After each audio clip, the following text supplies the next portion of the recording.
একটা কথা আছে কলকাতা পশ্চিমবঙ্গে, সালা মারবো এখানে, লাশ পড়বে শ্মশানে। তাহলে জিনিসটা কি, যে এখানে মারবে লাশ পড়বে শ্মশানে? জিনিসটা হচ্ছে মিসাইল, পারমাণবিক মিসাইল। একদিকে মধ্যপ্রাচ্য আরব সাগরে উত্তাল অবস্থান, ইরান তাদের সমুদ্রের নিচের যে কয়েকশো সুড়ঙ্গ আছে, পারমাণবিক সুড়ঙ্গ, সেগুলোর ভিডিও প্রকাশ করেছেন যে তারা এটার মুখ উন্মুক্ত করেছেন। অপরদিকে সমুদ্রের মধ্যে আরব সাগর, মধ্যপ্রাচ্য সাগর সহ লোহিত সাগর, যে কোনো জায়গায় ইরানের এই ক্ষেপণাস্ত্রগুলো টাচ করতে সম্ভব বলে মার্কিন যুক্তরাষ্ট্রকে হুঁশিয়ারি দিচ্ছেন।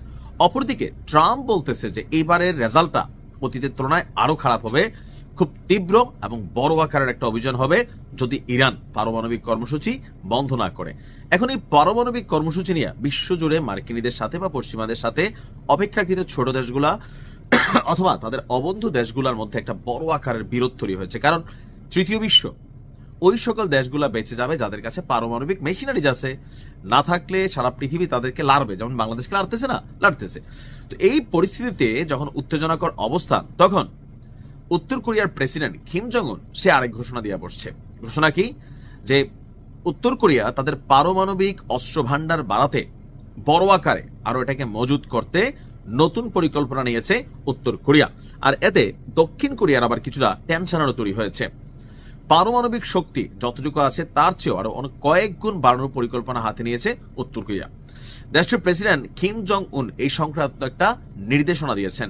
উত্তর কোরিয়ার রাষ্ট্রীয় গণমাধ্যম যেটা আছে, কোরিয়ান সেন্ট্রাল নিউজ এজেন্সি, তারা এই তথ্য বিশ্বমণ্ডলে প্রকাশ করেছেন যে ঠিক ইরান আমেরিকার উত্তেজনার মধ্যেই উত্তর কোরিয়ার প্রেসিডেন্টের এমন সিদ্ধান্ত ট্রাম্পকে কি আরেকটু ভাবাবে?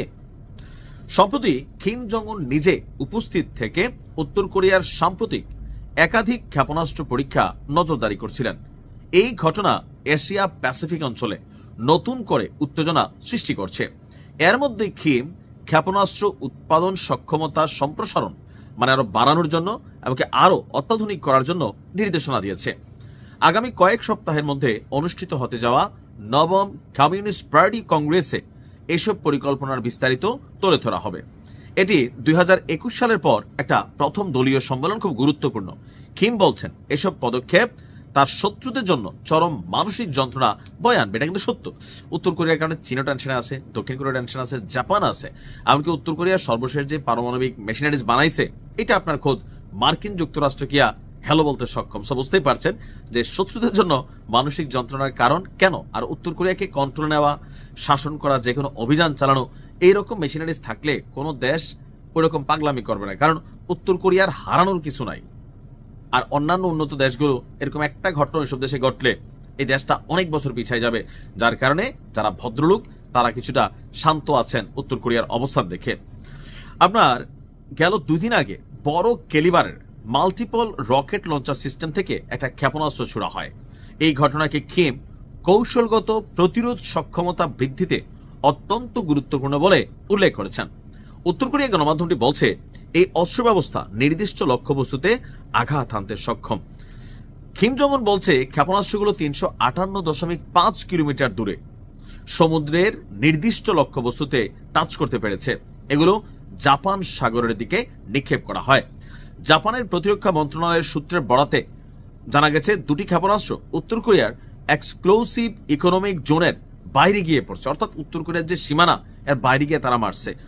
দক্ষিণ কোরিয়ার সামরিক বাহিনী বলছে তারা পিয়ংইয়ং এর, অর্থাৎ উত্তর কোরিয়ার উত্তর থেকে জাপান সাগরের দিকে একাধিক আপনার ব্যালিস্টিক ক্ষেপণাস্ত্র উৎক্ষেপণ আপনার শনাক্ত করছে। অর্থাৎ সবকিছু মিলিয়ে উত্তর কোরিয়া এই মুহূর্তে এই ধরনের ঘোষণা আমেরিকার জন্য অনেকটা ডিস্টারবেন্স। যেখানে এক পারমাণবিক মেশিন ইস্যুজকে কেন্দ্র করে ইরানের সাথে এত বড় যুদ্ধের আয়োজন হচ্ছে, সেখানে আরেকটি দেশ, তাও যারা অ্যান্টি আমেরিকা, তারা আবার এতটুকু ঘটনার ঘটাচ্ছে বা সিদ্ধান্ত নিচ্ছে।